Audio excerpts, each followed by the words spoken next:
Hello everyone, today we will learn semaphore. इससे पहले वाली वीडियो में हमने किया था process synchronization and critical section problems. Critical section problem को सॉल्व करने के लिए हमारे पास सॉल्यूशन थे mutual exclusion, bounded waiting and progress.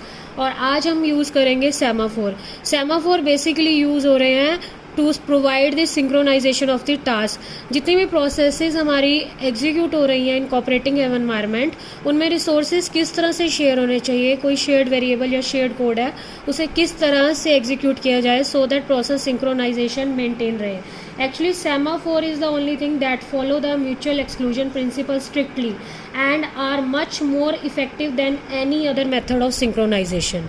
Synchronization को maintain करने के लिए हमारे पास सबसे बेस्ट मेथड है सेमाफोर। दो तरह के सेमाफोर होते हैं बेसिकली हमारे पास। एक होते हैं बाइनरी सेमाफोर और सेकंड होते हैं हमारे पास काउंटिंग सेमाफोर। बाइनरी सेमाफोर का मतलब जैसे हमें पता है it can count up to only 0 and 1। तो बाइनरी सेमाफोर में भी दो ही वैल्यूज है, या तो 0 होगा या 1 होगा। यानी कि या तो सेमाफोर एक्वायर करेगा या सेमाफोर क्या कर रहा है, रिलीज करेगा।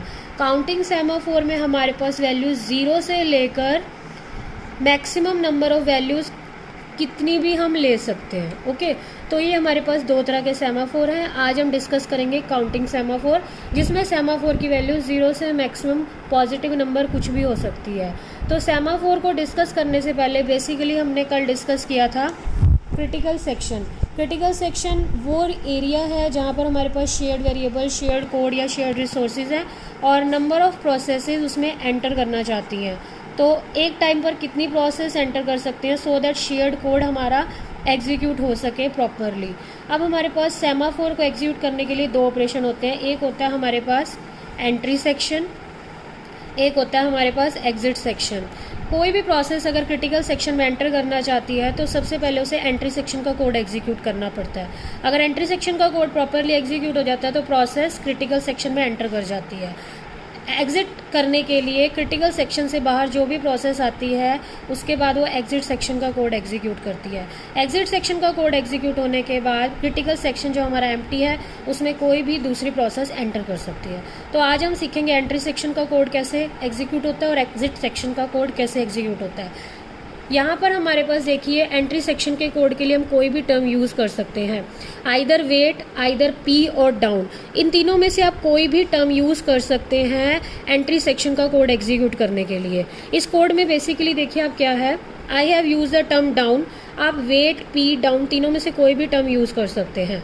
सेमाफोर वेरिएबल का नाम है एस। एस की वैल्यू मैंने अभी आपको बताई है, ये काउंटिंग सेमाफोर है तो वैल्यू 0 से मैक्सिमम कुछ भी हो सकती है। एस की वैल्यू अभी हम सपोज करके मैं आपको एक एग्जांपल अभी इसमें करके दिखाऊंगी। तो एस की वैल्यू जो भी होगी, जो भी प्रोसेस एंट्री सेक्शन का कोड एग्जीक्यूट करेगी वो सेमाफोर की वैल्यू को 1 से डिक्रीज कर देगी। ओके, उसके बाद चेक होगा कि अगर सेमाफोर की वैल्यू लेस देन 0 है तो वो प्रोसेस सस्पेंडेड लिस्ट में चली जाएगी और सिस्टम स्लीप मोड में चला जाएगा। अगर सेमाफोर की वैल्यू लेस देन 0 नहीं है, ग्रेटर देन इक्वल टू 0 है, तो सिस्टम हमारा नेक्स्ट प्रोसेस के लिए एंट्री कोड के लिए एग्जीक्यूट करना स्टार्ट कर देगा। ये हमारे पास कोड है एंट्री सेक्शन का। अब इसे एक्सप्लेन करने के लिए मैं आपको एक एग्जाम्पल के थ्रू बताती हूँ कि किस तरह से हम एंट्री सेक्शन का कोड एग्जीक्यूट करते हैं। एंट्री सेक्शन का कोड एग्जीक्यूट करने के लिए बेसिकली हम सपोज करते हैं कि हमारी एस की वैल्यू 3 है। S value 3 means maximum critical section में 3 प्रोसेसेस एंटर कर सकती हैं। अब सपोज हमारे पास 5 प्रोसेसेस हैं जो एंटर करना चाहती हैं क्रिटिकल सेक्शन में, तो वो एंट्री सेक्शन का कोड एग्जीक्यूट करना स्टार्ट करती हैं। सबसे पहले P1 प्रोसेस आएगी। P1 प्रोसेस कोड को एग्जीक्यूट करने के लिए इस कोड में आएगी डाउन सेमाफोर एस में। जैसे ही प्रोसेस P1 के लिए टर्न आती है वो सेमाफोर की वैल्यू को 1 कम कर देंगे, तो सेमाफोर की वैल्यू 3 से कितनी हो जाएगी, 2 हो जाएगी। अब सेमाफोर वैल्यू 2 है but it is not less than 0, तो प्रोसेस सस्पेंडेड लिस्ट में नहीं जाएगी, नेक्स्ट हो जाएगा। अब P2 प्रोसेस एंटर करना चाहती है तो P2 प्रोसेस भी सेमाफोर की वैल्यू को 1 और कम कर देंगे, तो सेमाफोर की वैल्यू कितनी हो जाएगी, 1 हो जाएगी। P2 प्रोसेस एंटर करने के बाद सेमाफोर की वैल्यू 1 है। अब अभी भी लेस देन 0 नहीं है तो सिस्टम में प्रोसेसेस एंटर कर सकती हैं। ये हमारा क्रिटिकल सेक्शन है। प्रोसेस P1 एंटर कर सकती है, P2 एंटर कर रही है। अब P3 की टर्न आती है। P3 ने एंट्री कोड का एग्जीक्यूट किया, तो एंट्री कोड में जब वो अंदर गई तो उसने सेमाफोर की वैल्यू पहले 0 की, अभी भी लेस देन 0 नहीं है, तो प्रोसेस P3 भी क्रिटिकल सेक्शन में एंटर हो गई। 3 processes P1, P2, P3 critical section में एंटर हो चुकी हैं। P4 भी एंट्री कोड एग्जीक्यूट करती है क्योंकि उसे भी क्रिटिकल सेक्शन में एंटर करना है। जैसे ही प्रोसेस P4 आएगी, ये हमारा जो है ये लेस देन 0 -1 तक जा चुका है। अब हमारे पास सेमाफोर की वैल्यू कितनी है, लेस देन 0 है, विच इज़ इक्वल टू -1। तो ये कोड एग्जीक्यूट होगा, put the process in suspended list. यहाँ पर एक ब्लॉक्ड लिस्ट बन जाएगी और उसमें P4 एंटर कर जाएगी। ये वो ब्लॉक लिस्ट है जो प्रोसेसेस एंट्री सेक्शन में एंटर करना चाहती थी, जो क्रिटिकल सेक्शन में एंटर करना चाहती थी, लेकिन एंट्री सेक्शन के कोड एग्जीक्यूट करने के बाद वो सस्पेंडेड लिस्ट में एंटर कर गई। अब P4 एग्जीक्यूट नहीं हो पाई, P5 की टर्न आती है। P5 के टाइम पर ये हमारे पास -2 तक जा चुका है। Again it is less than 0, semaphore की वैल्यू -1 से -2 हो गई। सेमाफोर की वैल्यू लेस देन 0 है, तो प्रोसेस भी सस्पेंडेड लिस्ट में फिर से चलेगी। तो P5 प्रोसेस भी हमारी किस में चली गई, ये ब्लॉक्ड लिस्ट में एंटर कर गई। ये हमारी ब्लॉक लिस्ट है। ये हमें कोड ये बताता है जब तक सेमाफोर की वैल्यू 0 से ऊपर है, ग्रेटर देन इक्वल टू 0 है, तो प्रोसेस क्रिटिकल सेक्शन में एंटर कर रही थी। जैसे ही सेमाफोर की वैल्यू लेस देन 0 हो जाएंगी, प्रोसेसेस ब्लॉक्ड लिस्ट में एंटर करना स्टार्ट कर देंगे। यानी कि ये वो प्रोसेसेस हैं जो क्रिटिकल सेक्शन में एंटर नहीं कर पाई क्योंकि इनका जो कोड था एंट्री सेक्शन का, उसमें इनकी वैल्यू लेस देन 0 थी। अब इनको क्रिटिकल सेक्शन कैसे मिलेगा और ये किस तरह से क्रिटिकल सेक्शन में एंटर करेंगे, वो हम अपने दूसरे सिग्नल में सीखेंगे कि वो किस तरह से वर्क करता है। सेकेंड सिग्नल होता है हमारे पास अप का। जो प्रोसेसेस क्रिटिकल सेक्शन में एंटर कर चुकी थी, अब वो क्रिटिकल सेक्शन से जब बाहर आती हैं तो वो ये कोड एग्जीक्यूट करते हैं। देखिए, जब क्रिटिकल सेक्शन में एंटर होगा तो डाउन सिग्नल एग्जीक्यूट होगा, डाउन का कोड जिसे हम एंट्री कोड कहते हैं। जब प्रोसेस क्रिटिकल सेक्शन में अपना एग्जीक्यूशन करके बाहर आएगी तो ये वाला कोड एग्जीक्यूट होगा। इसे हम यूज़ कर सकते हैं आइदर सिग्नल टर्म से, एस से या पी से। आप तीनों में से कोई भी टर्म यूज़ कर सकते हैं। मैंने यहाँ पर अप यूज़ किया है, अप सेमाफोर एस। अब सपोज कीजिए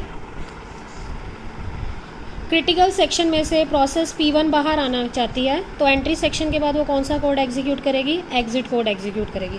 एग्जिट कोड में क्या लिखा हुआ है, सेमाफोर की वैल्यू को 1 से इंक्रीज़ करना है। सेमाफोर की वैल्यू -2 तक जा चुकी थी, तो ये वैल्यू कहाँ पर आ जाएगी, -1 पर आ जाएगी। सेमाफोर की value less than equal to 0 यहाँ लिखा हुआ है। अगर लेस देन इक्वल टू 0 है, select the process from the suspended list. तो हमारी value less than equal to 0 है, सस्पेंडेड लिस्ट में से हम प्रोसेस उठाएंगे। सस्पेंडेड लिस्ट में हमारे पास 2 प्रोसेस हैं, P4 और P5। इन दोनों में से एक प्रोसेस बाहर आएगी, डिपेंड करता है कि वो किस ऑर्डर में आती हैं। मे बी वो फर्स्ट इन फर्स्ट आउट भी यूज़ कर सकता है कि पहले जो आया था उसी को ही बाहर किया जाएगा। P4 पहले एंटर हुई थी तो P4 को बाहर कर देंगे और वेक कर देंगे। वेक का मतलब ये होता है कि P4 प्रोसेस जो है अब क्रिटिकल सेक्शन के बाहर है और वो फिर से एंट्री का कोड एग्जीक्यूट कर सकती है। P4 डायरेक्ट क्रिटिकल सेक्शन में एंटर नहीं हुई है, वेक करने के बाद P4 क्रिटिकल सेक्शन के बाहर रेडी क्यू में है और वो क्रिटिकल सेक्शन में एंटर करने के लिए फिर से एंट्री का कोड एग्जीक्यूट करेगी। अब हमारे पास क्या होगा, फिर से वेक करने के लिए अब सिग्नल P2 प्रोसेस बाहर आना चाहती है, फिर से एग्जीक्यूट होगा। एग्जीक्यूट इसमें सेमाफोर की वैल्यू फिर से इंक्रीज होगी, तो सेमाफोर की वैल्यू -1 से कहाँ पर आ जाएगी, 0 पर आ जाएगी। अब यहाँ पर देखिए लेस देन इक्वल टू 0 है। इक्वल टू 0 का मीनिंग यही है कि यहाँ पर हमारी सेमाफोर की वैल्यू कितनी हो चुकी है, 0।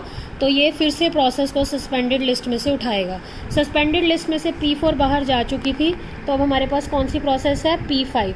P5 को सस्पेंडेड लिस्ट से बाहर लाकर यहाँ पर क्रिटिकल सेक्शन के बाहर ले आएंगे। तो इस तरह से हमने ये देखा कि एक बार क्रिटिकल सेक्शन में प्रोसेस P1, P2, P3 तीनों एंटर करती हैं क्योंकि उनकी सेमाफोर की वैल्यू क्या थी, ग्रेटर देन 0 थी। जिनकी लेस देन 0 थी वो ब्लॉक लिस्ट में एंटर कर जाती हैं। यहाँ पर एग्जिट सेक्शन का कोड जिस प्रोसेस का एग्जीक्यूट होता जाएगा, सेमाफोर की वैल्यू उतनी इंक्रीज होती जाएगी और ब्लॉक लिस्ट में से उतनी ही प्रोसेस बाहर मूव करती जाएंगी।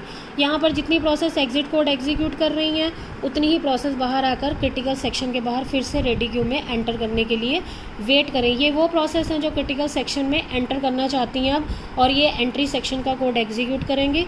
और सेमाफोर की वैल्यू जैसे हमने देख लिया, सेमाफोर की वैल्यू हमारी 0 है, तो P4 जब एंटर करेगी सेमाफोर की वैल्यू 0 से क्या हो जाएगी, अगेन सेमाफोर की वैल्यू जो होगी हमारे पास इंक्रीज़ करनी स्टार्ट हो जाएगी। तो ये था हमारे पास आज काउंटिंग सेमाफोर। इससे नेक्स्ट वीडियो में मैं आपको करवाऊंगी बाइनरी सेमाफोर। Thank you.